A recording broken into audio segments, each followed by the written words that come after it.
Price the Lord. കർത്താവായ യേശുക്രിസ്തുവിന്റെ പരിശുദ്ധമായ നാമത്തിൽ എല്ലാവരെയും ഒരിക്കൽ കൂടി സ്നേഹവന്ദനത്തെ അറിയിക്കുന്നു. ഈ ആഴ്ചയിൽ ദൈവകൃപ വരാൻ സാഹചര്യത്തെ ഒരുക്കി ദൈവം കൂട്ടിവരുത്തിയ എല്ലാ പ്രിയപ്പെട്ടവരെയും ഓർത്ത് ദൈവത്തെ ഒരിക്കൽ കൂടി സ്തുതിക്കുന്നു. ഈ ദിവസത്തെ ദൈവവചനത്തിന്റെ ചിന്തയ്ക്ക് വേണ്ടി നമ്മൾ വായിക്കാൻ പോകുന്ന ഭാഗം വിശുദ്ധ ലൂക്കോസിന്റെ സുവിശേഷം അതിന്റെ 4-ാമത്തെ അധ്യായം 16 മുതൽ 18-20 വരെയുള്ള വാക്യങ്ങളാണ്. 19 വരെയുള്ള 20 വരെയുള്ള വാക്യങ്ങൾ.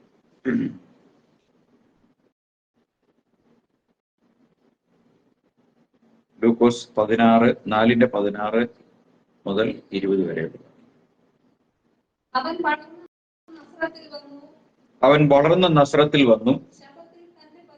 ശബ്ബത്തിൽ തന്റെ പതിവ് പോലെ പള്ളിയിൽ ചെന്ന് വായിപ്പാൻ എഴുന്നേറ്റ് നിന്നു. യെശയ്യാ പ്രവാചകന്റെ പുസ്തകം അവന് കൊടുത്തു. അവൻ പുസ്തകം വിടർത്തി. ദരിദ്രന്മാരോട് സുവിശേഷം അറിയിപ്പാൻ കർത്താവ് എന്നെ അഭിഷേകം ചെയ്യുകയാൽ അവന്റെ ആത്മാവ് എന്റെ മേലുണ്ട്. ബദ്ധന്മാർക്ക് വിടുതലും കുരുടന്മാർക്ക് കാഴ്ചയും പ്രസംഗിപ്പാനും പീഡിതന്മാരെ വിടുവിച്ചയപ്പാനും കർത്താവിന്റെ പ്രസാദ വർഷം പ്രസംഗിക്കാനും എന്നെ അയച്ചിരിക്കുന്നു എന്ന് എഴുതിയിരിക്കുന്ന സ്ഥലം കണ്ടു. പിന്നെ അവൻ പുസ്തകം മടക്കി ശുശ്രൂഷക്കാരനെ തിരികെ കൊടുത്തിട്ട് ഇരുന്നു. പള്ളിയിലുള്ള എല്ലാവരുടെയും കണ്ണ് അവങ്കൽ പതിഞ്ഞിരുന്നു.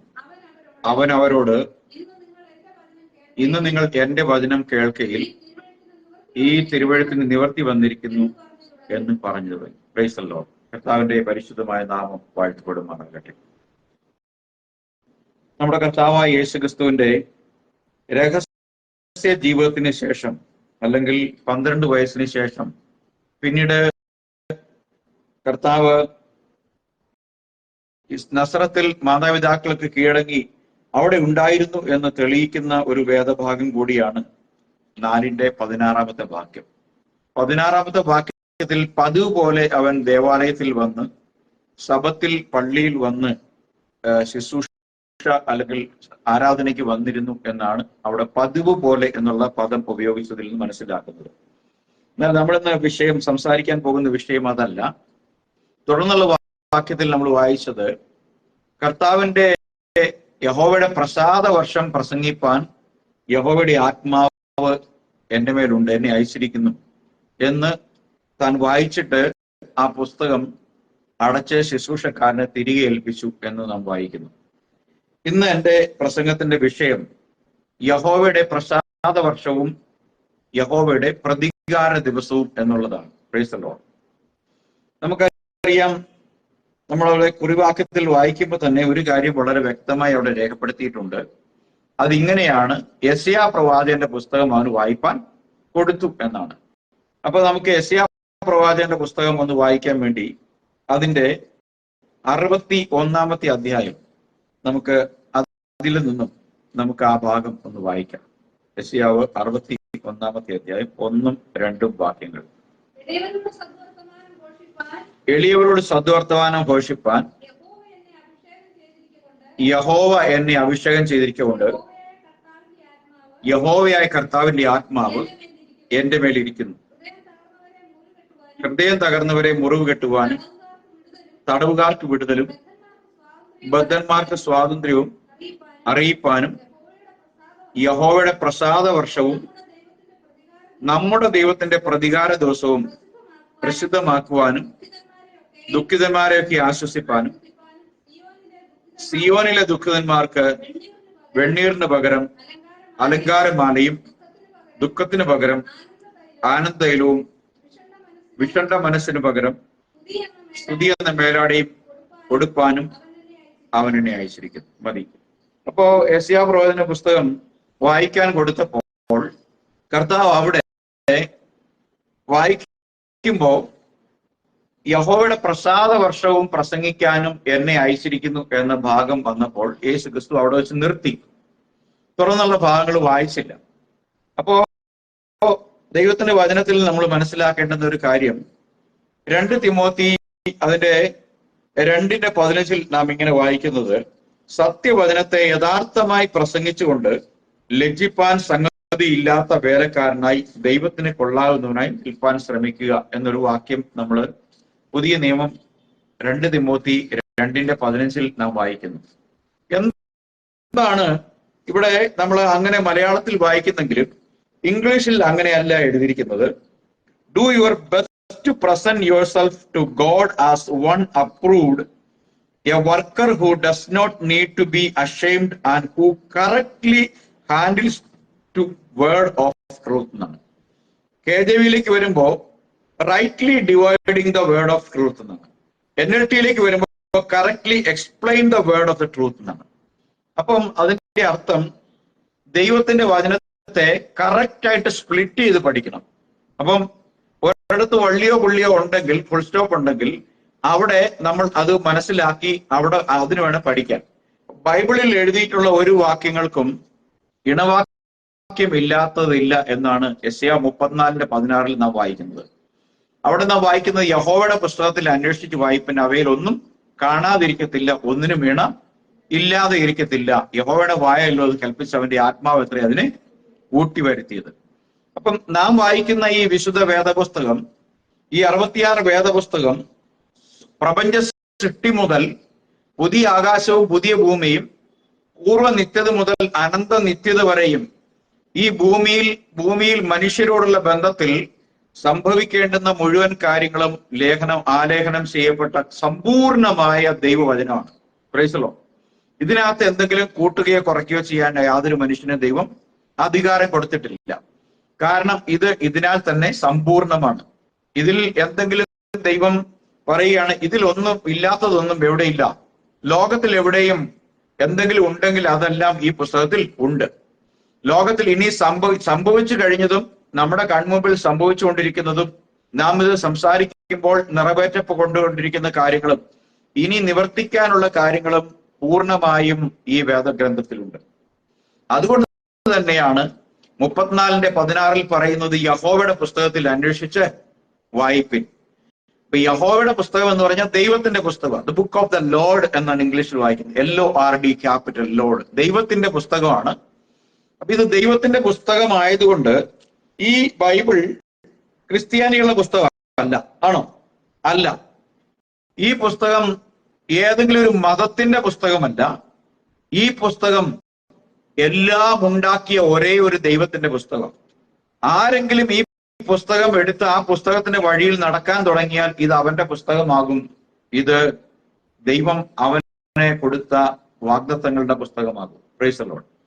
അങ്ങനെ ആരെങ്കിലും ഈ പുസ്തകത്തിലെ വചനങ്ങളെ വിശ്വസിച്ച് നിത്യജീവനായി കടന്നു വരുമ്പോൾ നമുക്കറിയാം ഇതിലേക്ക് എല്ലാവർക്കും കടന്നു വന്നേ മതിയാകൂ. കാരണം നമുക്കൊരു ഹിന്ദു ആയി ഇരിക്കണമെങ്കിൽ നമുക്ക് ഒരു ഹിന്ദു കുടുംബത്തിൽ എന്ത് ചെയ്താൽ മതി? ജനിച്ചാൽ മതി. നമുക്കൊരു ഇസ്ലാം ആയിരിക്കണമെങ്കിൽ നമ്മൾ ഇസ്ലാം കുടുംബത്തിൽ ജനിച്ചാൽ മതി. അതുപോലെ തന്നെ ലോകത്തിലുള്ള ബുദ്ധിസ്റ്റ് മതത്തിലായാലും ഒക്കെ ആണെങ്കിലും അങ്ങനെ മതി. നമുക്കൊരു കത്തോലിക്കനോ ഓർത്തഡോക്സുകാരനോ യാക്കോബക്കാരനോ അങ്ങനെ എന്തെങ്കിലുമൊക്കെ ആവണമെങ്കിൽ നമ്മൾ ആ കുടുംബത്തിൽ ജനിച്ചാൽ മതി. എന്നാൽ ഓരോ മനുഷ്യനും പുതിയതായി ജനിക്കുന്നവരോട് മാത്രമേ ദൈവത്തിന്റെ ഭവനക്കാരനാകാൻ കഴിയുള്ളൂ. കത്തോലിക്കനായാലും ഓർത്തഡോക്സുകാരനായാലും യാക്കോബക്കാരനായാലും അതുപോലെ തന്നെ ഏതൊരു സമുദായത്തിൽ ജനിച്ച മനുഷ്യനായാലും അവരെല്ലാവർക്കും എന്ത് ചെയ്യണം? പുതിയ ജനനത്തിലൂടെ മാത്രമേ എവിടെ വരാൻ കഴിയുള്ളൂ? ദൈവത്തിന്റെ മകനാകാൻ കഴിയുള്ളൂ. അതുകൊണ്ട് തന്നെ നാം ജന്മം കൊണ്ട് കത്തോലിക്കരായാലും ഓർത്തഡോക്സുകാരായാലും ബാപ്റ്റിസ്റ്റുകാരായാലും എന്തുകാരായാലും, നമ്മൾ ഹൈന്ദവനായാലും ഇസ്ലാം ആയാലും ബുദ്ധനായാലും ജൈനനായാലും പാർസി ആയാലും സൗരാഷ്ട്രീയനായാലും ഈ മതങ്ങളിലെല്ലാം നിന്നും പുതിയൊരു ജനനത്തിലൂടെ മാത്രമേ നമുക്ക് ദൈവത്തിന്റെ മക്കളാകാൻ കഴിയുള്ളൂ. അതുകൊണ്ട് തന്നെ നമുക്ക് മനസ്സിലാക്കാൻ കഴിയും, ദൈവത്തിന്റെ മകനാകണമെങ്കിൽ നാം നിലനിൽക്കുന്ന സമുദായത്തിൽ നിന്ന്, സമൂഹത്തിൽ നിന്ന് നാം പുറത്തു വന്ന് ഏക സത്യ ദൈവത്തെ വിശ്വസിച്ച് നമ്മുടെ പാപങ്ങൾക്ക് പരിഹാരമായി ജഡത്തിൽ പ്രത്യക്ഷനായി മരിച്ചിട്ട് ഉയർത്തെഴുന്നേറ്റ യേശു ക്രിസ്തുവിനോട് ചേരണം. ആമേൻ. അങ്ങനെ ചേരുക വഴി ഈ ഗ്രന്ഥം സകല മനുഷ്യന്റെ ഗ്രന്ഥമായി തീരും. എന്നാൽ നമ്മൾ ജീവിക്കുന്ന തലമുറയിൽ അജ്ഞത കൊണ്ട്, അറിവില്ലായ്മ കൊണ്ട് ബൈബിൾ ക്രിസ്ത്യാനികളുടെ ഗ്രന്ഥമാണ് എന്ന് ധരിച്ചു വെച്ചിരിക്കുന്ന ധാരാളം ആളുകളുണ്ട്.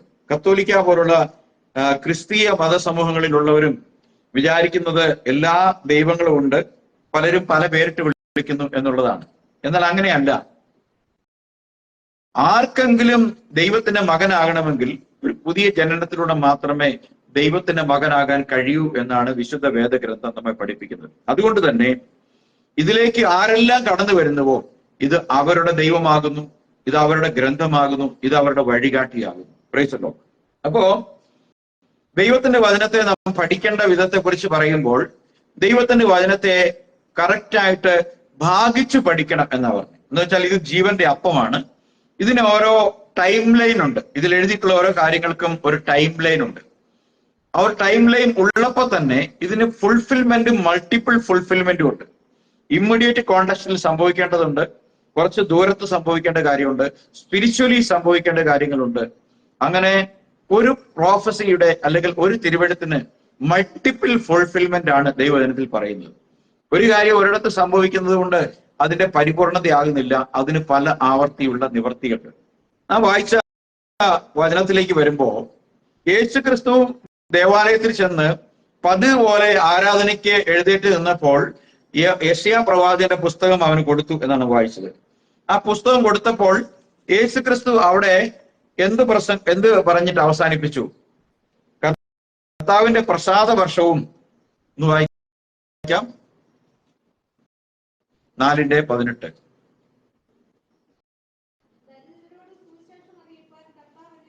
ദരിദ്രരോട് സുവിശേഷം അറിയിപ്പാൻ കർത്താവ് എന്നെ അഭിഷേകം ചെയ്തിരിക്കുന്നു, അവന്റെ ആത്മാവ് എന്റെ മേലുണ്ട്, ബദ്ധന്മാർക്ക് വിടുതലും കുരുടന്മാർക്ക് കാഴ്ചയും പ്രസംഗിപ്പാനും പീഡിതന്മാരെ വിടുവിച്ചയപ്പാനും കർത്താവിന്റെ പ്രസാദവർഷം പ്രസംഗിപ്പാനും എന്നെ അയച്ചിരിക്കുന്നു എന്ന് പറഞ്ഞൊരു പുസ്തകം മടക്കി എന്ത് ചെയ്തു? കൊടുത്തു. എന്നാൽ യെശയ്യാ പ്രവചനം 64-61 അധ്യായത്തിൽ അത്രമാത്രം ഉള്ളോ? ഇല്ല. ആ പ്രസാദ വർഷത്തോട് ചേർത്തൊരു വാക്യം പറഞ്ഞിട്ടുണ്ട്. ആ വാക്യം ഇങ്ങനെയാണ്. എന്താണ്? യഹോവയുടെ പ്രസാദ വർഷവും നമ്മുടെ ദൈവത്തിന്റെ പ്രതികാര ദിവസവും പ്രസിദ്ധമാക്കുവാനും എന്നാണ്. അപ്പൊ എന്തുകൊണ്ട് കർത്താവ് പ്രതികാര ദിവസത്തെ കുറിച്ച് പ്രസംഗിച്ചില്ല? എന്തുകൊണ്ട് പ്രസംഗിച്ചില്ല? തന്റെ ഈ ലോകത്തിലെ മിനിസ്ട്രിയിൽ, ഈ ലോകത്തിലേക്ക് താൻ വന്ന് ചെയ്യുന്ന കാര്യത്തിൽ എന്തു മാത്രമേ ഉള്ളൂ? പ്രസാദ വർഷം മാത്രമേ ഉള്ളൂ. എന്തിനു വേണ്ടിയാണ് താൻ ലോകത്തിലേക്ക് വന്നത്? മാനവജാതിയെ വീണ്ടെടുത്ത് പാപത്തിന്റെ അടിമത്തത്തിൽ നിന്നും വീണ്ടെടുത്ത് മഹത്വമുള്ള ഒരു രാജ്യത്തിന് വേണ്ടി ഒരുക്കുക എന്നുള്ള ഒരു ശുശ്രൂഷ മാത്രമേ തന്റെ എറ്റേണൽ മിനിസ്ട്രി, അതായത് ഈ എർത്ത്ലി മിനിസ്ട്രിയിൽ ഉണ്ടായിരുന്നുള്ളൂ, തന്റെ ഭൂമിയിലേക്ക് വന്ന വരവിൽ ഉണ്ടായിരുന്നുള്ളൂ. എന്നാൽ അതേ കർത്താവിന് ഇനി എന്തുണ്ട്? ഒരു പ്രതികാര ദിവസത്തിന്റെ മിനിസ്ട്രി ഉണ്ട്, ഒരു ശുശ്രൂഷയുണ്ട്. അത് ആ പ്രതികാര ദിവസത്തിനും നമ്മൾ വായിച്ച ഈ ഒരു വാക്യത്തിൽ, അതായത് ഇവിടെ വായിക്കുന്നത് 2ാമത്തെ വാക്യത്തിലാണ് യഹോവയുടെ പ്രസാദ വർഷവും നമ്മുടെ ദൈവത്തിന്റെ പ്രതികാര ദിവസവും പ്രസിദ്ധീകരിക്കുക. അപ്പം ഒരു പഴയ നിയമ വാക്യത്തിൽ തന്നെ പ്രസാദ വർഷത്തിനും പ്രതികാര ദിവസത്തിനും ഇടയിൽ എത്രയുണ്ട്? ദിവസം 2000 ചെല്ലുവാനും വർഷങ്ങളുടെ ഗ്യാപ്പ് ഉണ്ട്. ആമേൻ. ഒരു വാക്യത്തിൽ തന്നെ എന്തുണ്ട്? 2000 വർഷത്തിലധികമുള്ള ഗ്യാപ്പ് ഉണ്ട്. ഉണ്ടോ? ഉണ്ട്. യഹോവയുടെ പ്രസാദ വർഷത്തിന്റെ നാളുകളിലാണ് നാം ഇപ്പോൾ ജീവിക്കുന്നത്. ഇപ്പോഴും ഒരു പാപിക്ക്, ഒരു മദ്യപാനിക്ക്, ഒരു ദൈവനിഷേധിക്ക്, ഒരു പാപത്തിൽ ജീവിക്കുന്ന ഒരു മനുഷ്യന്, സമുദായങ്ങളിലെ അംഗങ്ങളായി ജീവിക്കുന്ന മനുഷ്യന്, പിശാചിന്റെ അടിമത്തത്തിൽ ജീവിക്കുന്നവന് ഇന്നും രക്ഷയുടെ പ്രസാദ വർഷം പ്രസംഗിച്ചിട്ടുണ്ട്. അതിനാണ് നമ്മൾ ഗ്രേസ് പീരിയഡ്, കൃപായുഗം എന്ന് പറയുന്നത്. അപ്പൊ പ്രസാദ വർഷത്തിന്റെ മറ്റൊരു പേരാണ് എന്ത്? കൃപായുഗം. അപ്പം നമ്മള് ബൈബിള് കൃപയാൽ അത്രയും നാം വിശ്വാസം മൂലം രക്ഷിക്കപ്പെട്ടത്. അത് നാം എന്ത് ചെയ്തതല്ല, നാം നേടിയതല്ല, പിന്നെയോ ദൈവത്തിന്റെ ദാനമാകും. അപ്പം ഈ പ്രസാദ വർഷം പ്രസംഗിച്ചുകൊണ്ട് കർത്താവ് തുടങ്ങി. പ്രസാദ വർഷം സകല മാനവജാതിക്ക് നൽകിക്കൊണ്ട് കർത്താവ് സ്വർഗത്തിലേക്ക് കയറിപ്പോയി. എല്ലാവർക്കും വേണ്ടി രക്ഷപ്പെടുവാനുള്ള സകല മനുഷ്യർക്കും രക്ഷയുടെ ഏകനാമമായി തന്റെ നാമം നൽകിക്കൊണ്ട്, തന്റെ ക്രൂശിലെ മരണം നൽകിക്കൊണ്ട് താൻ കടന്നുപോയി പ്രസാദ വർഷം അവിടുന്ന് ഇങ്ങോട്ട് പ്രസംഗിച്ചുകൊണ്ടിരിക്കുക. Price the Lord. നാം ഇത് സംസാരിക്കുമ്പോഴും ഈ ഞായറാഴ്ച ലോകത്തിന്റെ വിവിധ ഭാഷകളിൽ, വിവിധ സ്ഥലങ്ങളിൽ, വിവിധ സമയക്രമത്തിൽ ഈ പ്രസാദ വർഷം പ്രസംഗിച്ചുകൊണ്ടിരിക്കുക. ലോകത്തിലെമ്പാടും അനേക ദൈവദാസന്മാർ അവർക്ക് ലഭിക്കുന്ന അവസരത്തിനൊത്തവണ്ണം ഈ പ്രസാദ വർഷം പ്രസംഗിച്ചുകൊണ്ടിരിക്കുക. എന്നാൽ ഒരു കാര്യം നാം മനസ്സിലാക്കണം, പ്രസാദ വർഷം കൊണ്ട് എല്ലാം അവസാനിക്കുന്നില്ല. പ്രതികാര ദിവസം ഇനി വരുന്നുണ്ട്. Price the Lord. അതുകൊണ്ട് ഈ പ്രസാദ വർഷം ഉള്ള സമയത്ത് നാം എന്ത് ചെയ്യണം?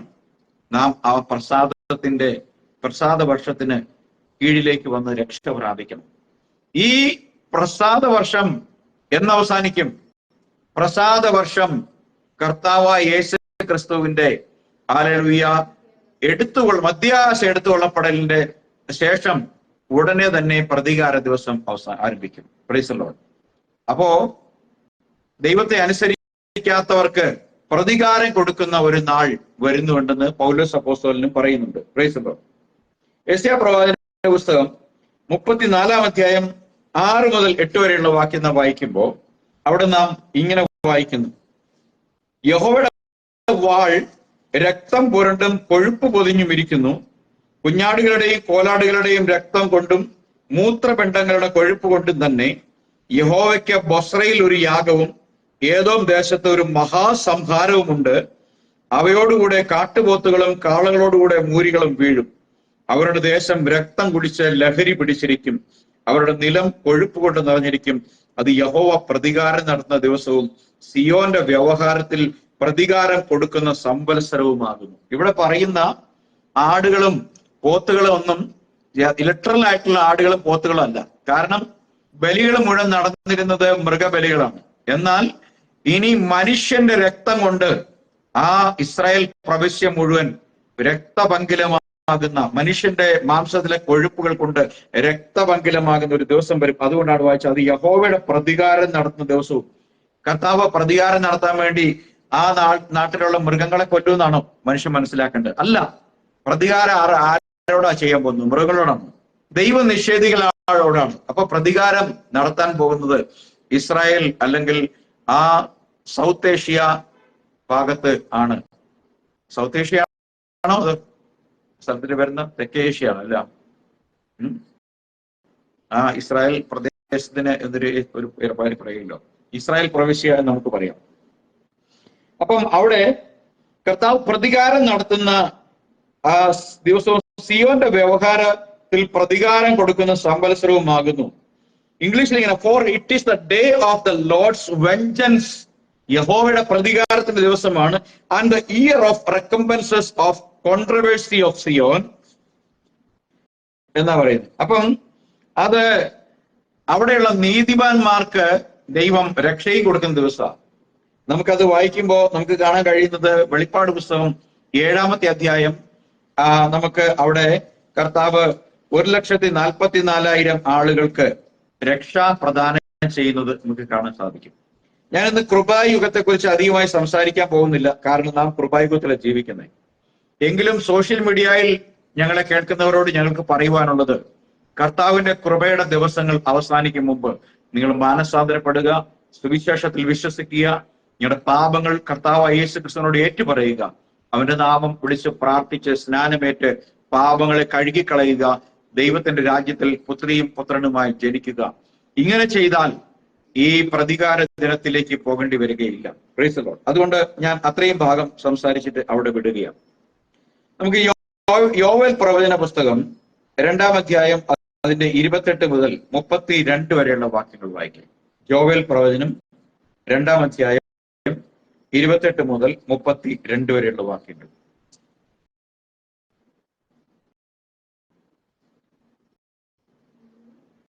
രണ്ടിന്റെ 28 മുതൽ 32 വരെ.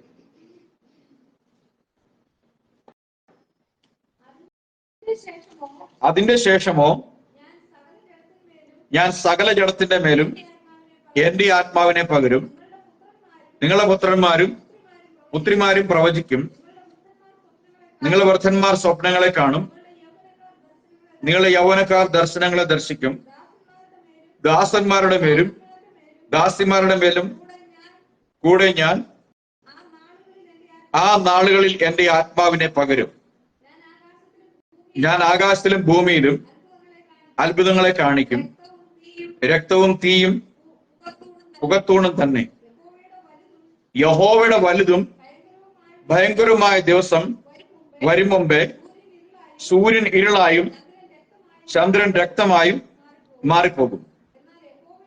എന്നാൽ യഹോവയുടെ നാമം വിളിച്ചപേക്ഷിക്കുന്നവൻ ഏവനും രക്ഷിക്കപ്പെടും. യഹോവ അരുളി ചെയ്തതുപോലെ സിയോൻ പർവ്വതത്തിലും യെരൂശലേമിലും ഒരു രക്ഷിത ഗണവും ശേഷിച്ചിരിക്കുന്നവരുടെ കൂട്ടത്തിൽ യഹോവ വിളിപ്പാനുള്ളവരും ഉണ്ടാകും. മതി. ഇപ്പൊ ഇവിടെ നമ്മൾ മനസ്സിലാക്കുന്ന ഒരു കാര്യമുണ്ട്.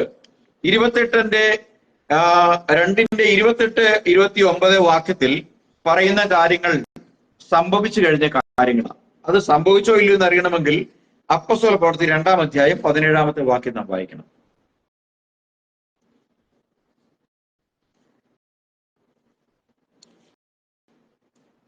പ്രവൃത്തിയുള്ള പുസ്തകം 2:17.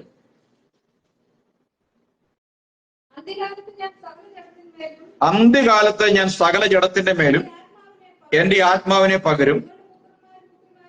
നിങ്ങളുടെ പുത്രന്മാരും പുത്രിമാരും പ്രവചിക്കും. നിങ്ങളെ യൗവനക്കാർ ദർശനങ്ങൾ ദർശിക്കും. നിങ്ങളെ ഭർത്തന്മാർ സ്വപ്നങ്ങൾ കാണും. എന്റെ ദാസന്മാരുടെ മേലും ദാസിമാരുടെ മേലും കൂടെ ഞാൻ ആ നാളുകളിൽ എന്റെ ആത്മാവിനെ പകരും. അവരും പ്രവചിക്കും. ഇനി അത് അവിടെ നിർത്തുക. ഇപ്പം ഇവിടെ അന്ന ദിവസം പെന്തക്കോസ്താ പെരുന്നാൾ ദിനം ദൈവത്തിന്റെ ആത്മാവ് കൂടിയിരുന്ന 120 പേരുടെ മേൽ വന്നു.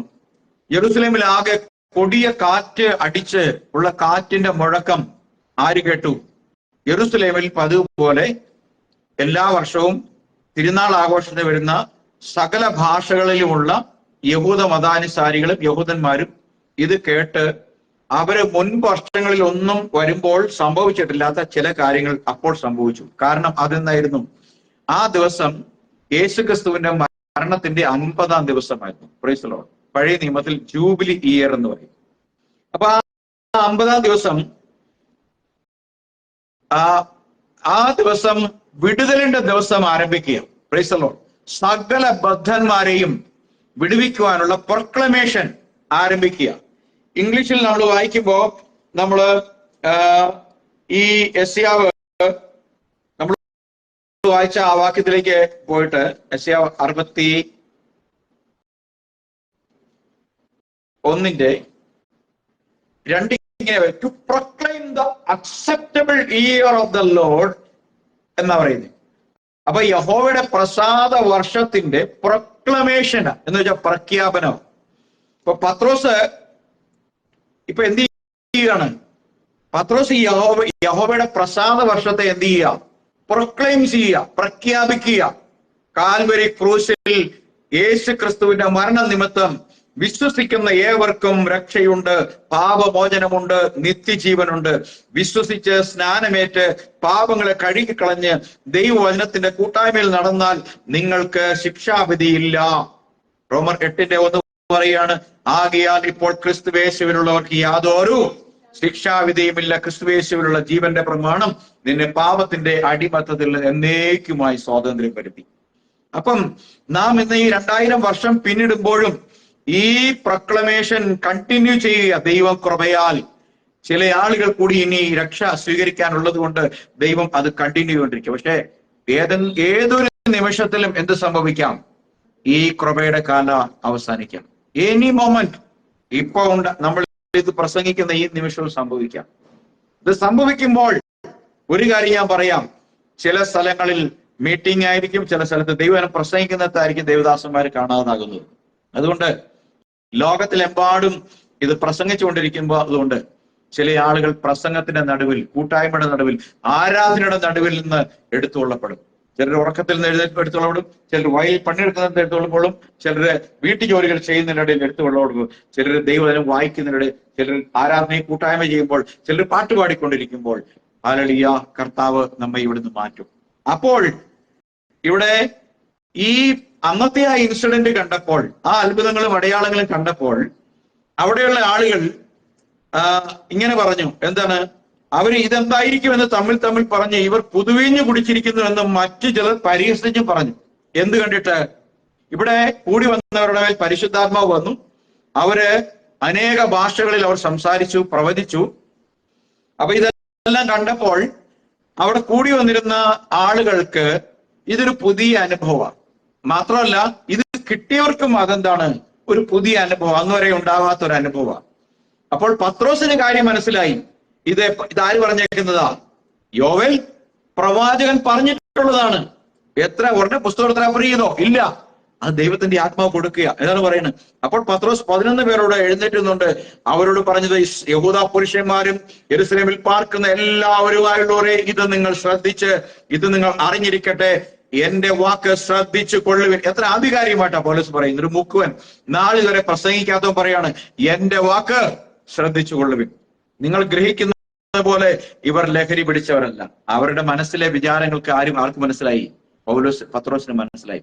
എന്നിട്ട് പത്രോസ് അവരോട് പറയാണ്, നിങ്ങൾ വിചാരിക്കുന്ന പോലെ ഇവർ മദ്യപിച്ച് ലഹരി പിടിച്ചവരല്ല, മറിച്ച് മാത്രമല്ല ഇത് പകൽ 3-ാം മണി നേരമേ ആയിട്ടുള്ളൂ. ഇത് യോവേൽ പ്രവാചകൻ മുഖാന്തരം അരുളി ചെയ്തതത്രേ.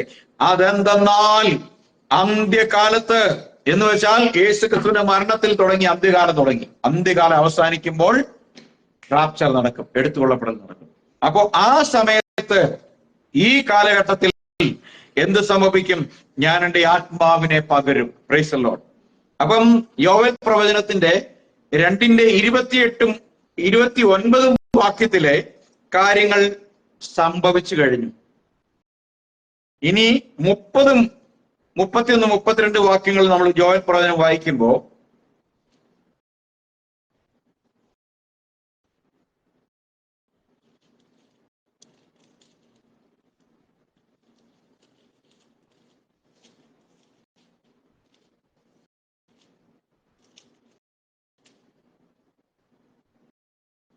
Praise the Lord.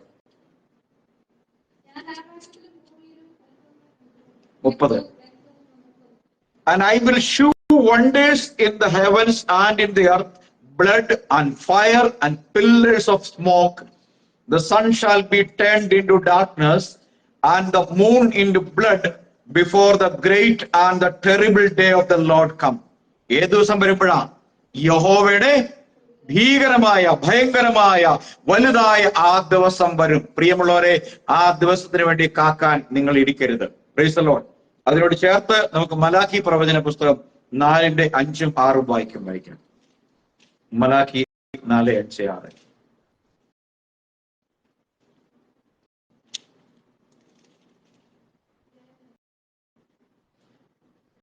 Remember ye the law of Moses my servant, which I commanded unto him in Horeb for in all Israel with the statutes and judgment. Behold, I will send you Elijah the prophet before the coming of the great and dreadful day of the Lord. യഹോവയുടെ വലുതും ഭയങ്കരമായ നാൾ വരുന്നതിന് മുമ്പ് ഞാൻ ഏലിയ പ്രവാചകനെ അയക്കും. Price the Lord. വരും, ഏലിയാവും മാത്രമല്ല മോസസും കൂടെ വരും.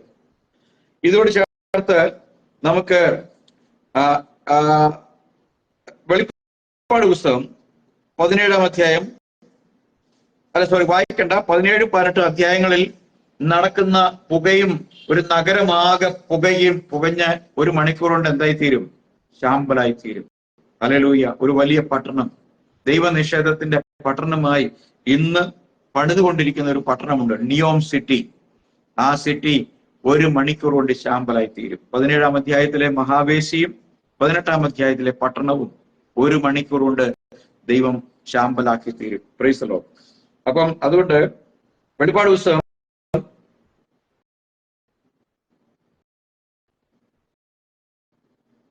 6-ാമത്തെ അധ്യായം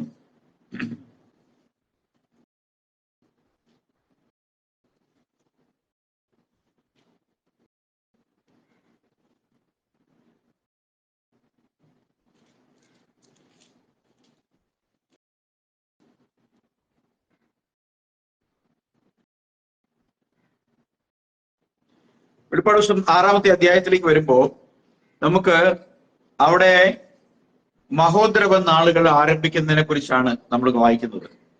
കാരണം ദൈവത്തിന്റെ കൃപ ദൈവം എവിടുന്ന് മാറ്റി കഴിയുമ്പോൾ അതായത് ഇവിടെ ഒരു എന്താണ്, ഒരു ദൈവനിഷേധി, ആന്റി ക്രൈസ്റ്റ്, ദൈവ നിഷേധിയായ ഒരു മനുഷ്യൻ പ്രത്യക്ഷമാകും. അവന്റെ പ്രത്യക്ഷതയോടുകൂടി പിന്നീട് ആദ്യത്തെ 3.5 വർഷങ്ങൾക്ക് ശേഷം ഭീകര ദുരിതങ്ങൾ ആരംഭിക്കും. അപ്പം അന്നാണ് ഈ യഹൂദന് മനസ്സിലായി തുടങ്ങുക, ഇതിനു മുമ്പ് മസിഹ വരേണ്ടതാണല്ലോ എന്നുള്ള കാര്യം. Price the Lord. അപ്പം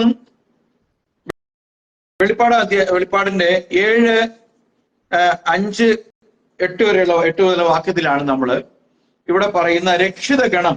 ജോവലിന്റെ ഒടുവിൽ നമ്മൾ വായിക്കുമ്പോൾ, വിളിച്ചപേക്ഷിക്കുക യഹോവയെ അരുളിച്ചത് പോലെ സിയോൻ പർവ്വതത്തിലും യെരൂശലേമിലും ഒരു രക്ഷിത ഗണവും ശേഷിക്കുന്നവരുടെ കൂട്ടത്തിൽ യഹോവ വിളിപ്പാനുള്ളവരും ഉണ്ടാകും. അതാണ് വെളിപ്പാട് പുസ്തകം. നമ്മൾ 7-ാമത്തെ അധ്യായത്തിൽ അതിന്റെ 5-ാമത്തെ വാക്യം മുതൽ കാണുന്ന രൂബൻ ഗോത്രത്തിൽ 12,000, ഗാദ് ഗോത്രത്തിൽ 12,000 എന്നിങ്ങനെ എല്ലാ യഹൂദ ഗോത്രങ്ങളിൽ നിന്നും 12,000 വീതമുള്ള രക്ഷിത ഗണത്തെ നമ്മൾ കാണുന്നത്. അപ്പം ആ ഭീകര നാളുകളെ ദൈവം ചുരുക്കും എന്ന് ദൈവത്തിന്റെ വചനത്തിലുണ്ട്. മത്തായി സുവിശേഷം 24-ാം അധ്യായം 1 മുതൽ 21 മുതൽ 23 വരെയുള്ള വാക്യങ്ങൾ വായിക്കാം. മത്തയു ചാപ്റ്റർ 24, 21 to 23.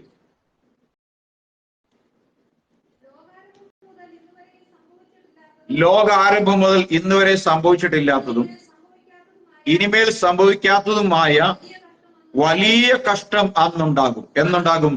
ഈ പ്രതികാര ദിവസത്തിൽ ഉണ്ടാകും. ഓക്കെ, ആ നാളുകൾ ചുരുങ്ങാതിരുന്നാൽ ഒരു ജഡവും രക്ഷിക്കപ്പെടുകയില്ല.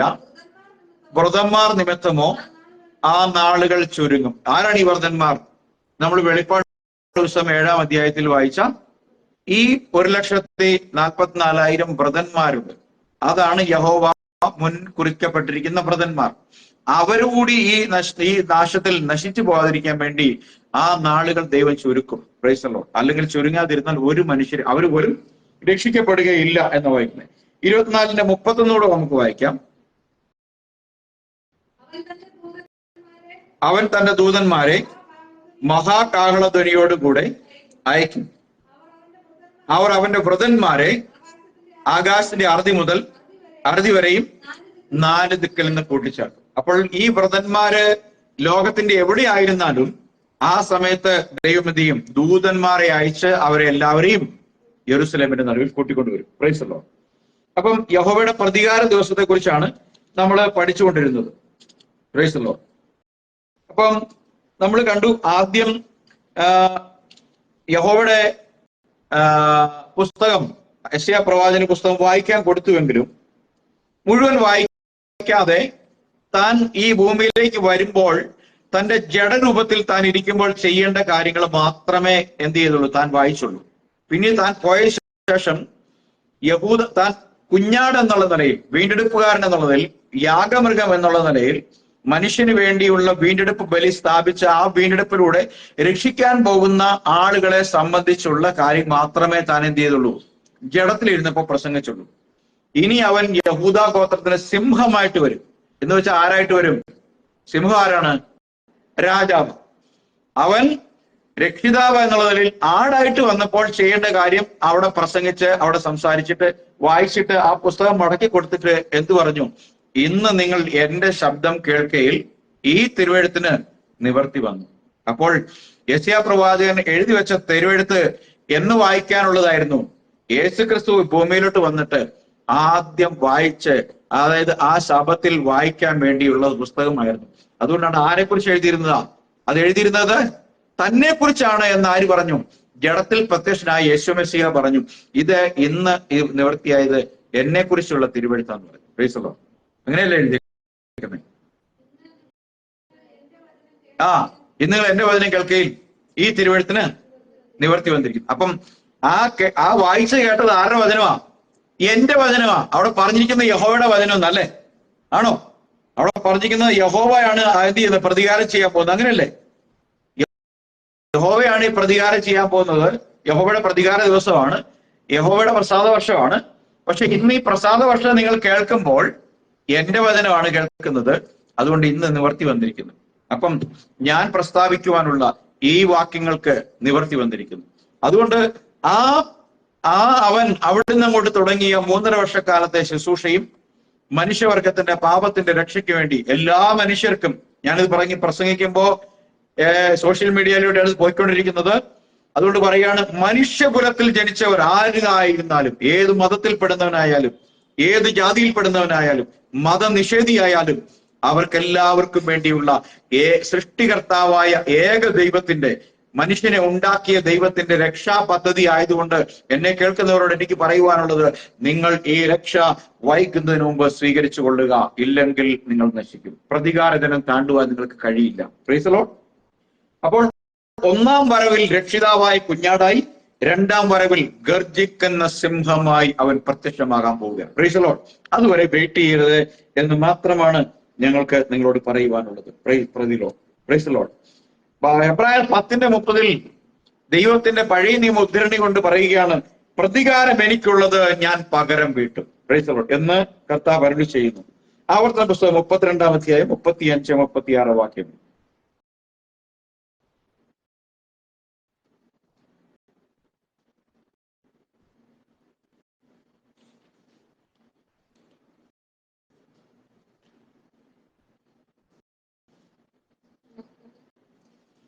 ആവർത്തന പുസ്തകം 32, 35, 36.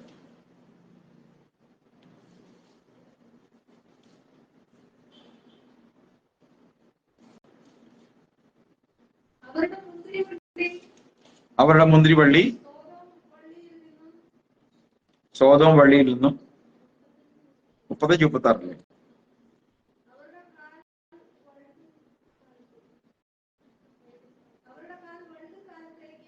അവരുടെ കാൽ വഴുത് കാലത്തേക്ക് പ്രതികാരവും പ്രതിഫലവും എന്റെ പക്കലുണ്ട്. അവരുടെ അനർത്ഥ ദിവസം അടുത്തിരിക്കുന്നു. അവർക്ക് ഭാവിപ്പാനുള്ളത് ബന്ധപ്പെടുന്നു. യഹോവ തന്റെ ജനത്തെ ന്യായം വിധിക്കും. അവരുടെ ബലം ക്ഷയിച്ചു പോകി ബദ്ധനും സ്വതന്ത്രമില്ലാതെയായി കണ്ടിട്ട് അവൻ ദാസന്മാരെ കുറിച്ച് അനുദപിക്കും. Praise the Lord. ഹല്ലേലൂയ. 35, 36 നാം വായിച്ചത്. Praise the Lord. 2 കൊരിന്ത്യർ ചാപ്റ്റർ 6:2, 6:2. 2 കൊരിന്ത്യർ 6-ാം അധ്യായം 2-ാമത്തെ വാക്യം.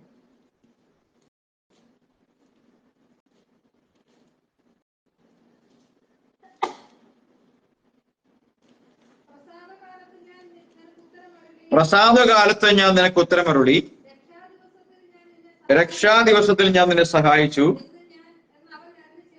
എന്ന് അവൻ അരുളി ചെയ്തല്ലോ. ഇപ്പോൾ ആകുന്നു സുപ്രസാദ കാലം, ഇപ്പോൾ ആകുന്നു രക്ഷാ ദിവസം. അപ്പൊ നമുക്ക് പ്രസാദ കാലത്തെ കുറിച്ച് കർത്താവ് ഇവിടെ ഒരിക്കൽ കൂടി ഓർമ്മപ്പെടുത്തുകയാണ് പുതിയ നിയമത്തിൽ. എന്താണ്? ഇതാണ് നാം ഇത് കേൾക്കുന്ന ഈ നിമിഷം സുപ്രസാദ കാലത്താണ്. Price the Lord. നമ്മളെ സംബന്ധിച്ച് കേട്ട് സ്വീകരിക്കുന്നവന് അവന്റെ രക്ഷയുടെ ദിവസമാണ്. Price the Lord. ഈ രക്ഷ നമുക്ക് നൽകുന്നത് നമ്മുടെ പാപത്തിന്റെ പരിഹാരമായ കുഞ്ഞാടായ യേശു ക്രിസ്തുവാണ്. യോഹന്നാന്റെ സുവിശേഷം 8-ാം അധ്യായം 36-ാമത്തെ വാക്യം നാം വായിക്കുമ്പോൾ, പുത്രൻ നിങ്ങൾക്ക് സ്വാതന്ത്ര്യം വരുത്തിയാൽ നിങ്ങൾ സാക്ഷാൽ സ്വതന്ത്രരാകും. Price the Lord. അപ്പോ ദൈവത്തിന്റെ പുത്രൻ ആണ് നമുക്ക് സ്വാതന്ത്ര്യം വരുത്തിയത്. അതുകൊണ്ട് if the son shall set you free, you shall free indeed എന്ന് പറയുക. അപ്പം യേശുക്രിസ്തുവാണ് നമുക്ക് യഥാർത്ഥമായ സ്വാതന്ത്ര്യം തരുന്നത്. ഗലാത്യർ 5:1 പറയണ, സ്വാതന്ത്ര്യത്തിനായിട്ട് ക്രിസ്തു നിങ്ങളെ സ്വതന്ത്രരാക്കി, ആകയാൽ അതിൽ ഉറച്ചു നിൽപ്പിൻ, അടിമ നുഖത്തിൽ പിന്നെയും കുടുങ്ങി പോകരുത്. Praise the Lord. കർത്താവിന്റെ പരിശുദ്ധമായ നാമം വാഴ്ത്തപ്പെട്ടു. Stand fast therefore in the liberty wherewith Christ has made us free, and be not entangled again with the yoke of bondage. അപ്പം അടിമത്തത്തിന്റെ നുകം നിങ്ങൾ സ്വയം ഇനിയും ചുമന്നു വെക്കരുത്. രക്ഷയിലേക്ക് വന്നവരാരും ഇനി ഈ രക്ഷയെ തള്ളിക്കളഞ്ഞിട്ട് അടിമ വീട്ടിലേക്കോ ലോകം നൽകുന്ന സന്തോഷത്തിലേക്കോ പോകരുത് എന്ന് ദൈവത്തിന്റെ ദാസൻ ഇവിടെ ഓർമ്മപ്പെടുത്തുകയാണ്. എഫേസ്യ ലേഖനം 4:22 നാം വായിക്കുന്നത്, മുമ്പിലത്തെ സംബന്ധിച്ച് ചതിമോഹങ്ങളാൽ വഷളായി പോകുന്ന പഴയ മനുഷ്യനെ ഉപേക്ഷിച്ച് നിങ്ങളുടെ ഉള്ളിലെ ആത്മാവ് സംബന്ധമായി പുതുക്കം പ്രാപിച്ച് സത്യത്തിന്റെ ഫലമായ നീതിയിലും വിശുദ്ധിയിലും ദൈവ അനുരൂപമായി സൃഷ്ടിക്കപ്പെട്ട പുതു മനുഷ്യനെ ധരിച്ചുകൊള്ളുക. ഇപ്പൊ കൃപാകാലത്ത് നാം ചെയ്യേണ്ട ഒരു കാര്യം, നമ്മുടെ പഴയ മനുഷ്യനെ, പഴയ മതത്തിലെ അല്ലെ പഴയ വിശ്വാസ പ്രമാണത്തിലെ പഴയ സമുദായത്തിൽ നമ്മൾ ആയിരിക്കുമ്പോൾ അത് ചതിമോഹങ്ങളാൽ വഷളായ നടപ്പായിരുന്നു എന്നാണ് പറയുന്നത്. പിശാചാണ് നമ്മെ ചതിക്കുകയും വഞ്ചിക്കുന്നത്. അതുകൊണ്ട് ആ പഴയ മനുഷ്യനെ നമ്മൾ ഉപേക്ഷിച്ചിട്ട് ആത്മാവ്, നമ്മുടെ ഉള്ളിലുള്ള ക്രിസ്തുവിന്റെ ആത്മാവ് സംബന്ധിച്ച് നാം പുതുക്കം പ്രാപിച്ചിട്ട് സത്യത്തിന്റെ ഫലമായി നീതിയിലും വിശുദ്ധിയിലും ദൈവത്തിന്റെ അനുരൂപമായി, ദൈവത്തിന്റെ രൂപത്തിന് അനുരൂപമായ സൃഷ്ടിക്കപ്പെട്ട പുതിയ മനുഷ്യനായ യേശുവിനെ ധരിച്ചുകൊള്ളുവിൻ എന്ന് പറയുക. That ye put off concerning the former conversation of the old man, which is corrupt according to the deceitful lust, and be renewed in the spirit of your mind, and that ye put on the new man, which after God is created in the righteousness and true holiness എന്ന് ഇംഗ്ലീഷിൽ വായിക്കുന്നു. Hallelujah. ദൈവത്തിന്റെ പരിശുദ്ധമായ നാമം വാഴ്ത്തപ്പെടുമാറാകട്ടെ. ലേവ്യ പുസ്തകം 25-ാമത്തെ അധ്യായം അതിന്റെ 8ഉം 10ഉം വാക്യം നമുക്ക് വായിക്കാം.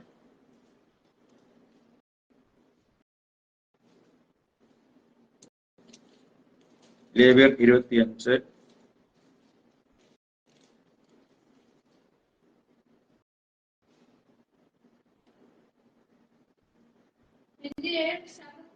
പിന്നെ 7 ശബത്താണ്ടായ 7 സംവത്സരം എണ്ണണം. അങ്ങനെ 7 ശബത്താണ്ടായ 49 സംവത്സരം കഴിയണം. അപ്പോൾ 7-ാം മാസം 10-ാം തീയതി മഹാധ്വനി കാഹളം ധ്വനിപ്പിക്കണം. പാപപരിഹാര ദിവസത്തിൽ നിങ്ങൾ നിങ്ങളുടെ ദേശത്ത് എല്ലായിടവും കാഹളം ധ്വനിപ്പിക്കണം. 50-ാം സംവത്സരത്തെ ശുദ്ധീകരിച്ച് ദേശത്തെല്ലായിടവും സകല നിവാസികൾക്കും സ്വാതന്ത്ര്യ പ്രസിദ്ധമാക്കണം. അത് നിങ്ങൾക്ക് യോബേൽ സംവത്സരമായിരിക്കണം. യോബേൽ സംവത്സരം എന്ന് പറഞ്ഞാൽ ജൂബിലി ആണ്ട എന്ന് പറഞ്ഞാൽ 7 സാബത്താണ്ടുകൾ. അതായത് 7-ാമത്തെ ആണ്ട് സാബത്താണ്ട്, പിന്നീട് 14, 21, പിന്നെ 28, 35, 42, 49 അങ്ങനെ 7 സാബത്ത് വർഷങ്ങൾക്ക് ശേഷം വരുന്ന വർഷത്തെയാണ് ജൂബിലി വർഷം എന്ന് പറയുന്നത്. ജൂബിലി വർഷത്തിന്റെ പ്രത്യേകത എന്താണ്? ജൂബിലി വർഷത്തിൽ എല്ലാ അടിമകൾക്കും സ്വതന്ത്രരായി പോകാം. ഒരു യജമാനനും അവനെ പിടിച്ചു വെക്കാൻ കഴിയില്ല. പിടിച്ചു വെക്കണമെങ്കിൽ അവൻ എന്ത് ചെയ്യണം? സ്വയം ഞാൻ നിന്നെ വിട്ടു പോകുന്നില്ല എന്ന് പറയണം. Price the Lord. ഹല്ലേലൂയ. നമ്മൾ 25-ന്റെ 25 മുതൽ 28 വരെ വായിക്കാം.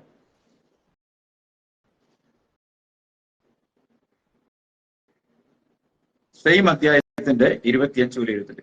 നിന്റെ സഹോദരൻ ദരിദ്രനായി തീർന്ന് തന്റെ അവകാശത്തിൽ ഏതാനും വിറ്റാൽ അവന്റെ അടുത്ത ചാർച്ചക്കാരൻ വന്ന് സഹോദരൻ വിറ്റത് വീണ്ടുകൊള്ളണം.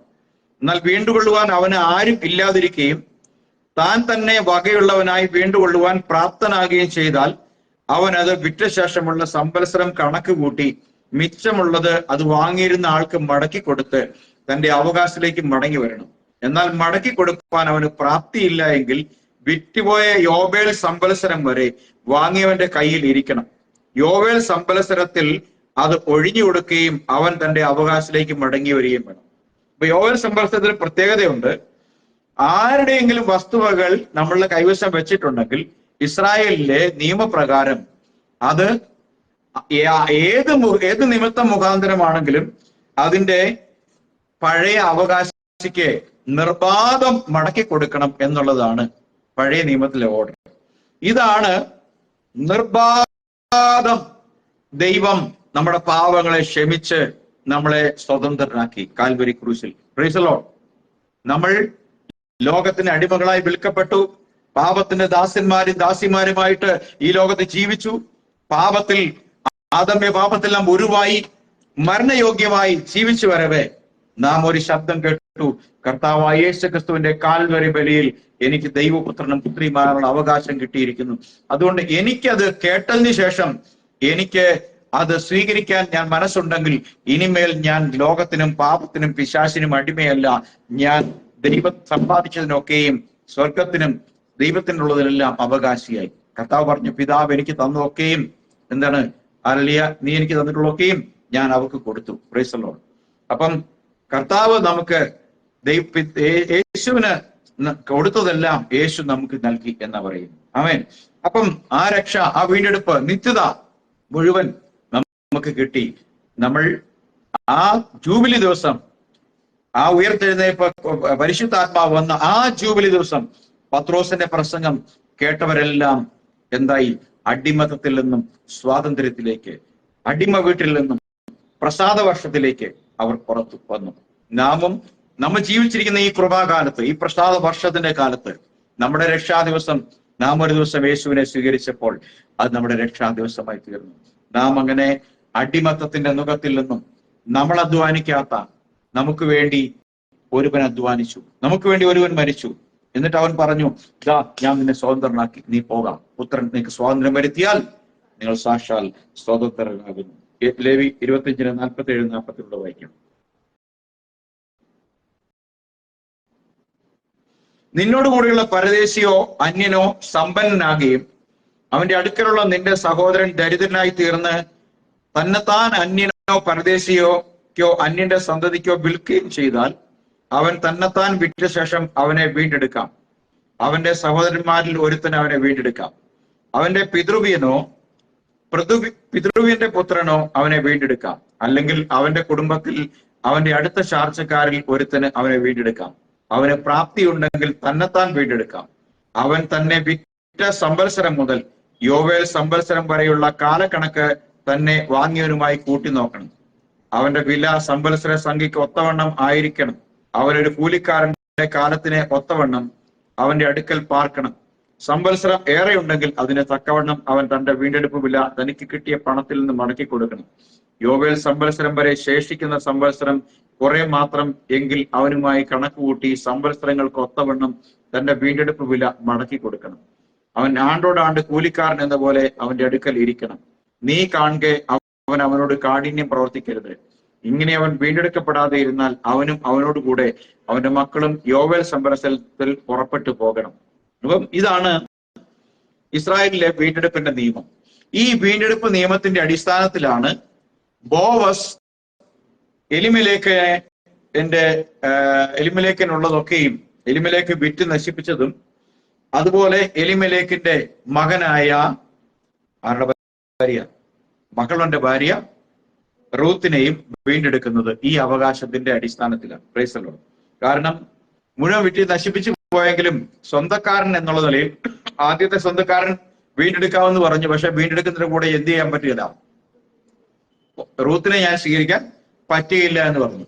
അപ്പോൾ പറഞ്ഞു, അടുത്തത് നീ സ്വീകരിച്ചോളൂ, അടുത്തയാൾ നീയാണല്ലോ. അങ്ങനെയാണ് ബോവസ് റൂത്തിനെയും എലിമലേക്ക് നഷ്ടപ്പെട്ടതൊക്കെയും വില കൊടുത്തു വാങ്ങി തനിക്ക് സ്വീകരിക്കുകയും ആ റൂത്തിൽ നിന്നും നമ്മുടെ കർത്താവായ യേശു ക്രിസ്തുവിന്റെ വംശാവലി വരികയും ചെയ്തത്. Price the Lord. എത്ര മനോഹരമാണല്ലേ ദൈവത്തിന്റെ കാര്യങ്ങൾ. Price the Lord. ഹല്ലേലൂയ. അപ്പം അങ്ങനെ ആവർത്തന പുസ്തകം 15-ാം അധ്യായം 17-ാമത്തെ വാക്യം.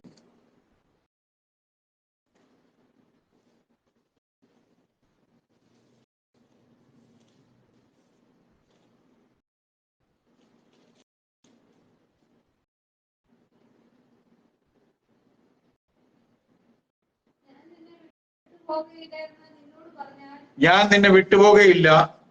ഒരു വാക്കോടെ 16 മുതൽ വായിച്ചു. എന്നാൽ അവൻ നിന്നെയും നിന്റെ കുടുംബത്തെയും സ്നേഹിക്കൊണ്ടും നിന്റെ അടുക്കൽ അവന് സുഖമുള്ളത് കൊണ്ടും ഞാൻ നിന്നെ വിട്ടുപോകുകയില്ല എന്ന് നിന്നോട് പറഞ്ഞാൽ നീ ഒരു സൂചി എടുത്ത് അവന്റെ കാത് വാതിലിനോട് ചേർത്ത് കുത്തി തുളയ്ക്കണം. പിന്നെ അവൻ എന്നും നിനക്ക് ദാസനായിരിക്കണം. നിന്റെ ദാസിക്കും അങ്ങനെ തന്നെ ചെയ്യുക. അതായത് ഈ ജൂബിലി ദിവസം സംവത്സരം പ്രഖ്യാപിക്കപ്പെട്ട ശേഷവും ഒരു അടിമയ്ക്ക് തനിക്ക് സ്വതന്ത്രനായി പോകണ്ട എന്ന് വിചാരിച്ച് വിചാരിച്ചാൽ അവൻ പറയുകയാണ്, എനിക്ക് ഈ അടിമ വീട്ടിലെ അല്ലെങ്കിൽ എന്റെ യജമാനെ ഇഷ്ടമാണ്, വേറെടുത്ത് തന്നെ ഞാൻ പോകുന്നതിനേക്കാളും എനിക്ക് സന്തോഷം ഈ യജമാനന്റെ അടുക്കൽ അടിമയായിട്ടിരിക്കുകയാണ് എന്ന് ഒരു അടിമ സമ്മതിച്ചാൽ അവനെ എന്ത് ചെയ്യണം? അവനെ ഒരു സൂചി എടുത്ത് കട്ടളക്കാലോട് ചേർത്ത് വെച്ച് അതിനെ തുളയ്ക്കണം എന്ന് പറഞ്ഞു കഴിഞ്ഞാൽ ഇവനെന്നും എനിക്കിനി അടിമയായിരിക്കണം എന്ന് വെച്ചാൽ, ഇന്ന് നമ്മൾ സംസാരിക്കുന്ന ഈ വചനം കേൾക്കുമ്പോഴും ഇത് കേട്ടിട്ടും എനിക്ക് യേശു ക്രിസ്തുവിലുള്ള സ്വാതന്ത്ര്യവും നിത്യജീവനും വേണ്ട, ഈ ഭൂമിയിൽ ഞാൻ കഷ്ടതയും ദാരിദ്ര്യവും അനുഭവിച്ച് പിന്നീട് നരകത്തിൽ പൊയ്ക്കൊള്ളാം എന്ന് തീരുമാനിക്കുന്നവനെല്ലാം ആത്മീയമായി കട്ടിളക്കാലിന്മേൽ കാത് തുളയ്ക്കപ്പെട്ടവനാണ്. അവൻ അടിമത്തം സ്വാതന്ത്ര്യം പോലെ ലഹരിച്ച് അതിന്മേൽ ആമോദിക്കുന്നവനാണ്, രക്ഷ തിരസ്കരിക്കുന്നവനാണ്, അവൻ എന്നും അടിമയായിരിക്കും എന്നുള്ളത്. Price the Lord. അപ്പൊ ദൈവം ഒരുക്കുന്ന രക്ഷ, വിടുതൽ, അത് വേണ്ടെന്ന് വെക്കുന്നത് ഏറ്റവും വലിയ മൗഢ്യമാണ് എന്നുള്ള കാര്യം ദൈവത്തിന്റെ വചനത്തിൽ നിന്നും ദൈവം നമ്മെ ഓർമ്മപ്പെടുത്തുന്നു എന്നുള്ള കാര്യം കൂടി ഞാൻ നിങ്ങളെ ഓർമ്മപ്പെടുത്തുകയാണ്. Praise the Lord. യിരെമ്യാ പ്രവാചന പുസ്തകം 30-ാം അധ്യായം 7-ാമത്തെ വാക്യം.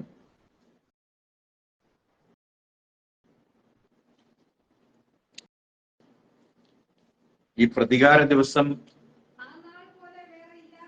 ആ നാൾ പോലെ വേറെ ഇല്ലാതെ വണ്ണം അത് വലുതായിരിക്കും കഷ്ടം. അത് യാക്കോബിന് കഷ്ടകാലം, എങ്കിലും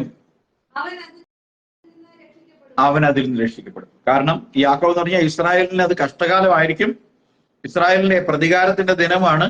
എങ്കിലും ദൈവത്തിന്റെ ഇസ്രായേലിനോടുള്ള ദയ നിമിത്തം ദൈവം അവരിനെ വിടുവിക്കും. മത്തായി 24:24, 21 മുതൽ 24 വരെ.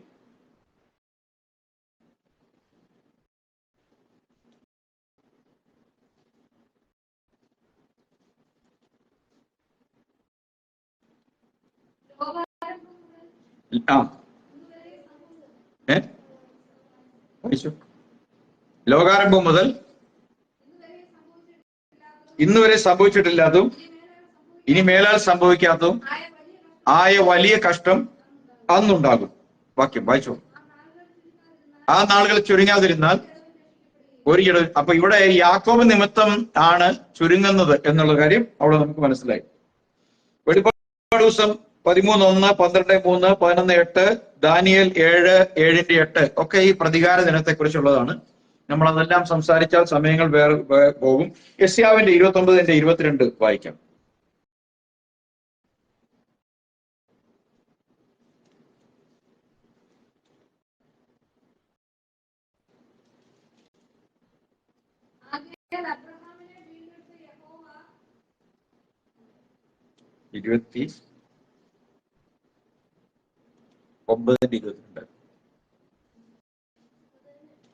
അതിനില്ലേ. ആകയാൽ അബ്രഹാമിനെ വീണ്ടെടുത്ത യഹോവ യാക്കോബ് ഗൃഹത്തെ കുറിച്ച് ഇപ്രകാരം അരുളി ചെയ്യുന്നു, യാക്കോബിനെ ലജ്ജിച്ചു പോകുകയില്ല, അവന്റെ മുഖം ഇനി വിടറിപ്പോകയില്ല. എന്നാൽ അവന്റെ മക്കൾ തന്നെ തങ്ങളുടെ മധ്യേ എന്റെ കൈകളുടെ പ്രവൃത്തി കാണുമ്പോൾ അവർ എന്റെ നാമത്തെ വിശുദ്ധീകരിക്കും. അതേ, അവർ യാക്കോബിന്റെ പരിശുദ്ധനെ വിശുദ്ധീകരിക്കുകയും ഇസ്രായേലിന്റെ ദൈവത്തെ ഭയപ്പെടുകയും ചെയ്യും. ഇത് ഈ മത്തായി 24 സംഭവിക്കുന്ന കാര്യങ്ങളുടെ കോണ്ടക്സ്റ്റിൽ ആ തെരഞ്ഞെടുക്കപ്പെട്ടവരുടെ വിലാപമാണ്. അതാണ് നമ്മൾ സക്രിയ പ്രവചനം 14-ാം അധ്യായം 1 മുതൽ 3 വരെയുള്ള വാക്യത്തിൽ നമ്മൾ വായിക്കുന്നത്. Price the Lord.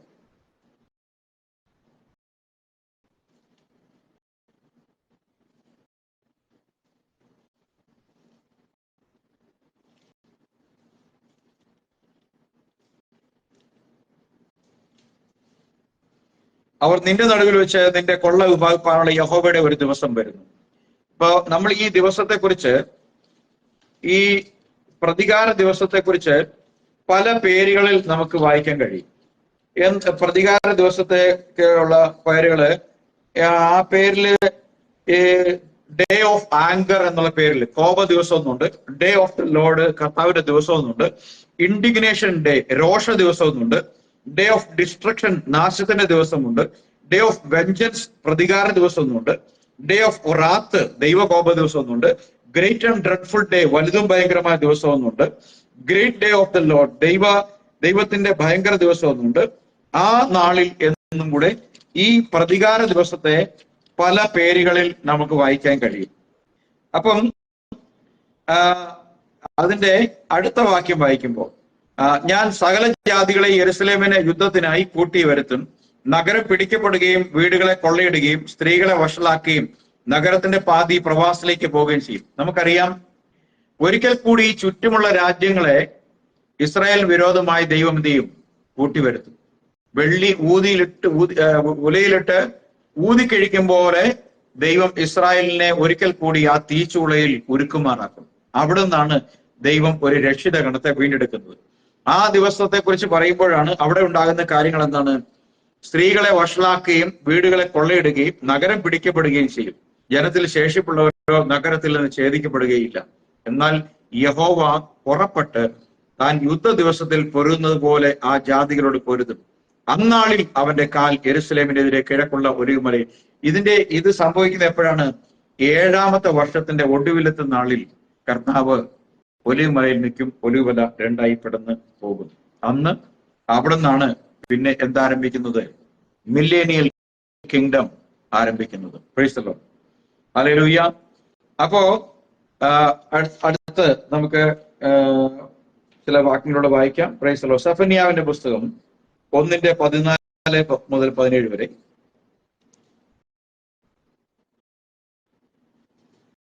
ധാരാളം ഈ പ്രതികാര ദിവസത്തെ സംബന്ധിച്ച് ധാരാളം തിരുവെഴുത്തുകളുണ്ട്. പഴയ നിയമ പ്രവാചകന്മാരായ മിക്ക പ്രവാചകന്മാരും ഈ ഭാഗത്തെ ഉണ്ട്. ഞാൻ ചില വാക്യങ്ങൾ വായിക്കണ്ട, നോട്ട് ചെയ്യാം. സക്കറിയ 14:1 മുതൽ 3 വരെ, മലാഖി 4:5-6, സഫനിയ 1:14-17, സഫനിയ 2:1 മുതൽ 3 വരെ, Joel 2:32, 2:10, 2:28-32, Malachi 3:2, Nahum 1:2, 1:5-6, കൊളോസ്യൻസ് 3:6, Ezekiel 13:1-5, Ezekiel 38:14-16, 2 Peter 3:10-12, revelation 16:6, acts 19:20, Daniel 12:1-2, ഏശയ്യാ 44:28.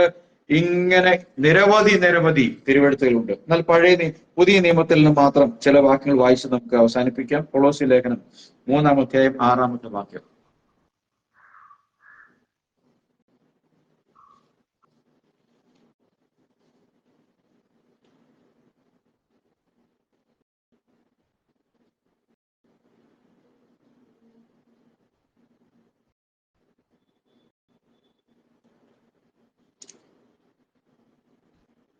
കൊളോസ്യ ലേഖനം 3:6.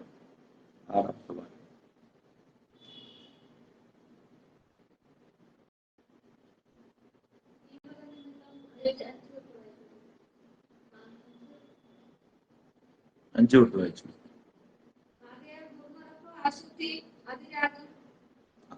ആകയാൽ ദുർനടപ്പ്, അശുദ്ധി, അതിരാഗം, ദുർമോഹം, വിഗ്രഹാരാധനയായ അത്യാഗ്രഹം, ഇങ്ങനെ ഭൂമിയിലുള്ള നിങ്ങളുടെ അവയവങ്ങളെ മരിപ്പിപ്പിൻ. ഈ വക നിമിത്തം ദൈവകോപം അനുസരണം കെട്ടവരുടെ മേൽ വരുന്നതിന് കാരണം എന്താണ്? ഈ ഭൂമിയിലുള്ള ഈ ദുർനടപ്പും അശുദ്ധിയും അതിരാഗവും ദുർമോഹവും വിഗ്രഹാരാധനയായ അത്യാഗ്രഹവും ഇതിനെല്ലാം നമ്മൾ മരിപ്പിക്കാതിരുന്നാൽ ഇത് നിമിത്തം നമുക്ക് എന്ത് വരും? ദൈവകോപം നമ്മുടെ മേൽ വരും. Price the Lord. അവയിൽ ജീവിച്ചിരുന്ന കാലം നിങ്ങളും മുമ്പേ അവയിൽ നടന്നു പോന്നു. ഇപ്പോഴോ നിങ്ങളും കോപം, ക്രോധം, ഈർഷ്യ, വായിൽ നിന്ന് വരുന്ന ദൂഷണം, ദുർഭാഷണം ഇവ ഒക്കെയും വിട്ടുകളയുവിൻ. അന്യോന്യം ഭോഷ്ക് പറയരുത്. നിങ്ങൾ പഴയ മനുഷ്യനെ അവന്റെ പ്രവർത്തികളോട് ഉരിഞ്ഞു കളഞ്ഞ് തന്നെ സൃഷ്ടിച്ചവന്റെ പ്രതിമപ്രകാരം പരിജ്ഞാനത്തിനായി പുതുക്കം പ്രാപിക്കുന്ന പുതിയ മനുഷ്യനെ ധരിക്കുന്നു. Price the Lord. ആ പുതിയ മനുഷ്യനെ ധരിച്ച് മുന്നോട്ട് പോകാൻ കർത്താവ് നമ്മളെ സഹായിക്കട്ടെ. നാഹൂം പ്രവചനത്തിലെ ഒരു വാക്യം കൂടി വായിക്കാം. ധാരാളം പ്രവചനങ്ങൾ ഉണ്ട്, എങ്കിലും അതൊന്നും വായിക്കാൻ നമുക്ക് സമയത്തിന്റെ പരിമിതി ഉള്ളതുകൊണ്ട് ഞാൻ അവസാനിപ്പിക്കാൻ ആഗ്രഹിക്കുന്നു.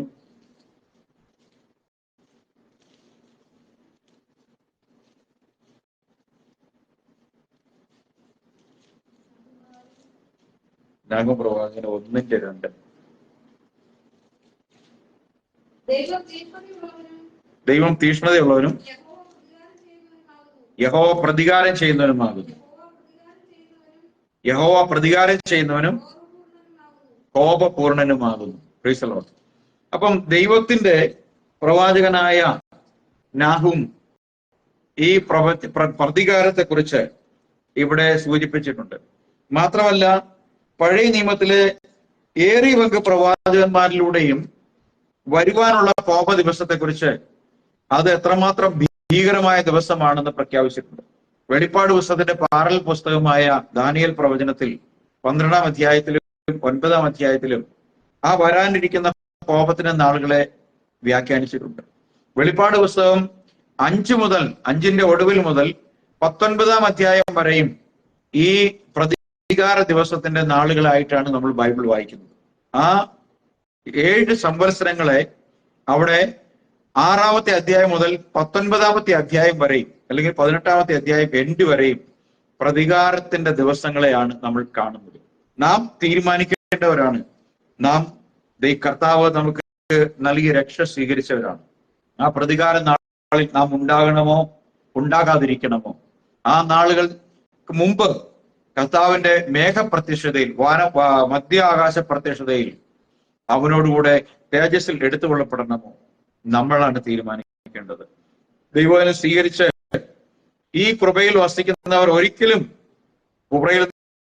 കൃപയിൽ നിന്ന് വീണു പോകാതെയും ഇന്ന് കർത്താവായ യേശു ക്രിസ്തുവിലൂടെ ദൈവം ഒരുക്കിയ കൃപയെ തള്ളിക്കളഞ്ഞ് ഇന്നും പുറത്തിരിക്കുന്ന ദൈവവചനത്തെ നിഷേധിക്കുന്ന, ബൈബിൾ ക്രിസ്ത്യാനികളുടെ ഗ്രന്ഥമാണെന്ന് പറഞ്ഞ് ക്രിസ്ത്യാനികൾ അധിക്ഷേപിക്കുകയും ബൈബിൾ പിടിച്ചു വലിക്കുകയും കത്തിച്ച് കീറിക്കളയുകയും കത്തിക്കുകയും ചവിട്ടിക്കളയുകയും ചെയ്യുന്നവരോടും ഞങ്ങൾക്ക് പറയുവാനുള്ളത്, ഞങ്ങൾക്ക് നിങ്ങളോട് സ്നേഹം മാത്രമേ ഉള്ളൂ. കാരണം ഞങ്ങൾ നിങ്ങളെ സ്നേഹിക്കുന്നു, യേശു നിങ്ങളെ സ്നേഹിക്കുന്നു. ഹല്ലേലൂയ. യേശു നൽകുന്ന സ്വാതന്ത്ര്യം നിങ്ങൾ ഈ ലോകത്തിൽ ഒരിടത്തു നിന്നും ഒരിക്കലും നിങ്ങൾക്ക് ലഭിക്കുകയില്ല എന്നുള്ളത് അനേകം ആളുകളുടെ സാക്ഷ്യങ്ങൾ സോഷ്യൽ മീഡിയയിലൂടെ കേൾക്കുന്നതിനാൽ നിങ്ങൾക്ക് മനസ്സിലാകും. അതുകൊണ്ട് എന്നെ കേൾക്കുന്നവരായ ആരെങ്കിലും ഏതെങ്കിലും ക്രിസ്തു മതത്തിന്റെ ഭാഗമായിട്ടുണ്ടെങ്കിൽ, ഏതെങ്കിലും ഹൈന്ദവ ഇസ്ലാമിക് മതത്തിന്റെ ഭാഗമായിട്ടുണ്ടെങ്കിൽ, ഞങ്ങൾക്ക് നിങ്ങളോട് പറയുവാനുള്ളത്, നിങ്ങൾക്കും ഈ സമാധാനം, ഈ സന്തോഷം, ഈ നിത്യജീവൻ പ്രാപിക്കാം. വരാനിരിക്കുന്ന ദൈവകോപത്തിൽ നിന്ന് ഒഴിഞ്ഞിരിക്കുവാനും ദൈവം നിങ്ങൾക്ക് കൃപ നൽകട്ടെ എന്ന് ആത്മാർത്ഥമായി പ്രാർത്ഥിക്കുകയാണ്. അതുകൊണ്ട് നമ്മൾ വായിച്ച ആ കുറുവാക്യത്തിലേക്ക് മടങ്ങി വന്നുകൊണ്ട് നമുക്ക് അവസാനിപ്പിക്കാം. അതുകൊണ്ട് യെശയ്യാവിന്റെ 61 ആ വാക്യം നമുക്കൊന്ന് വായിക്കാം. Price the Lord. 1 മുതൽ. എളിയവരുടെ സദ്വർത്താനം ഘോഷിപ്പാൻ യഹോവ എന്നെ അഭിഷേകം ചെയ്തിരിക്കുന്നുണ്ട്. യഹോവയായ കർത്താവിന്റെ ആത്മാവിന്റെ ഇരിക്കുന്നു. ഹൃദയം തകർന്നവരെ മുറികെട്ടുവാനും തടവുകാർക്ക് വിടുതലും ബദ്ധന്മാർക്ക് സ്വാതന്ത്ര്യവും അറിയിപ്പാനും യഹോവയുടെ പ്രസാദ വർഷവും നമ്മുടെ ദൈവത്തിന്റെ പ്രതികാര ദിവസവും പ്രസിദ്ധമാക്കുവാനും ദുഃഖിതന്മാരെയൊക്കെയും ആശ്വസിപ്പാനും സിയോനിലെ ദുഃഖന്മാർക്ക് വെണ്ണീലിന് പകരം അലങ്കാരമാലയും ദുഃഖത്തിന് പകരം ആനന്ദതൈലവും വിഷണ്ട മനസ്സിന് പകരം സ്തുതി എന്ന മേലാടി കൊടുപ്പാനും അവൻ എന്നെ അയച്ചിരിക്കുന്നു. Price the Lord. ഈ കർത്താവായ യേശു ക്രിസ്തു അവൻ ദൈവമായിരിക്കെ തന്റെ സർവമഹത്വവും അവിടെ വിട്ടിട്ട് തന്നെത്താൻ താഴ്ത്തിയിട്ട് തന്നെത്താൻ ഒഴിച്ച് വേഷത്തിൽ മനുഷ്യനായി ദാസനെ പോലെ ഈ ലോകത്തിലേക്ക് ഇറങ്ങി വന്നു.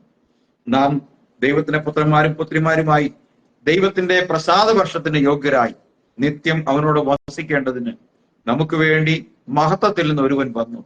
തന്റെ മഹത്വം വിട്ടേച്ച് ഈ ലോകത്ത് വന്നു. അറുക്കപ്പെടേണ്ട കുഞ്ഞാടായി അവൻ ഈ ലോകത്തിലേക്ക് വന്നു. നിന്ദാപാത്രമായി പരിഹസിക്കപ്പെട്ടു. എന്റെയും നിങ്ങളുടെയും പാപങ്ങളുടെ പരിഹാരത്തിനായി, രോഗത്തിന്റെ സൗഖ്യത്തിനായി, നിത്യജീവനായി, അടിമത്തത്തിൽ നിന്ന് സ്വാതന്ത്ര്യത്തിനായി യേശുവ മിശിഹ കാൽവരിയിൽ നമുക്കായി മരിച്ചു.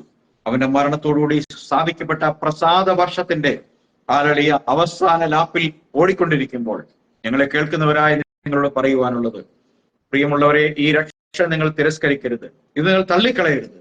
നിങ്ങൾക്ക് കർത്താവായ യേശു ക്രിസ്തു നൽകുന്ന സ്വാതന്ത്ര്യം അത് അനന്തമായ സ്വാതന്ത്ര്യമാണ്. നിത്യജീവൻ നൽകുന്ന ആ സ്വാതന്ത്ര്യമാണ്.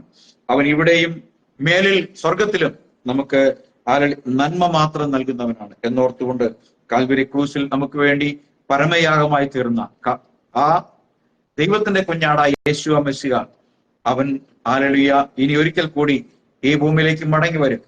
അന്ന് അവന്റെ അടുക്കൽ തെല്ലും ദയ ബാക്കി ഉണ്ടാകത്തില്ല. അവൻ ഗർജിക്കുന്ന സിംഹമായിട്ടായിരിക്കും വരുന്നത്. അവൻ പ്രതികാരകനായിട്ടായിരിക്കും വരുന്നത്. അവന്റെ പ്രതികാരത്തിന്റെ മുമ്പിൽ ആർക്കും നിൽക്കാൻ കഴിയുകയില്ല. ഇന്ന് അതിന്റെ നാന്ദിയായി ലോകത്ത് ചില കാര്യങ്ങൾ സംഭവിച്ചുകൊണ്ടിരിക്കുന്നുണ്ട്. ഇതൊന്നും കൊണ്ട് അവസാനിക്കാൻ പോകുന്നില്ല. അന്ന് മലകളെ ഞങ്ങളെ മൂടുവിൻ എന്ന് പറയും. മരിക്കാൻ ആഗ്രഹിക്കുമ്പോൾ മരണം കാണാത്ത ഒരവസ്ഥ വരും. പ്രിയമുള്ളവരെ, അത്തരം നാളുകളിലേക്ക് പോകാതെ വണ്ണം നിങ്ങൾ മനം തിരിഞ്ഞ് മാനസാന്തരപ്പെട്ട് ഈ പ്രസാദ വർഷത്തിൽ ദൈവത്തിന് യോഗ്യമായത് സ്വീകരിച്ചും യോഗ്യമായത് പ്രവർത്തിച്ചും ദൈവമുഖത്തേക്ക് നോക്കി കൂട്ടായ്മ ആചരിച്ചും പ്രാർത്ഥിച്ചും അല്ലെങ്കിൽ ദൈവദിനം വായിച്ചും വിശുദ്ധിയുള്ള ജീവിതം നയിച്ചും ജീവിക്കുവാൻ ഈ ഒരിക്കൽ കൂടി യേശുക്രിസ്തുവിന്റെ നാമത്തിൽ ഉപദേശിച്ചുകൊണ്ട് ഞാൻ എന്റെ വാക്കുകളെ ഉപസംഹരിക്കുന്നു.